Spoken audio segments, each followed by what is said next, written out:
जी हाँ, बता दें कि रंजीता कुमारी का बोलबम के गाना आ चुका है दोस्तों। जी हाँ, बोलबम का गाना आ चुका है। सावन में जेल से बेल लेके आवता रे। जी हाँ, आप लोग सुन सकते हैं गाना जाकर। सावन में जेल से बेल लेके आवता रे, जो कि बहुत ही अच्छा सॉन्ग है दोस्तों।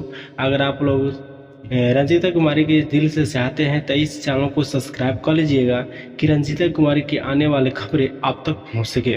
जी हाँ, तो चलिए बताते हैं सॉन्ग में क्या है और कैसा सॉन्ग है। आप लोग इस वीडियो को शुरू से ज़रूर देखिएगा और इस वीडियो के माध्यम से फुल जानकारी देंगे जो कि रंजीता कुमारी के बारे में। जी हाँ, तो आप लोग बना रहे इस वीडियो के माध्यम से।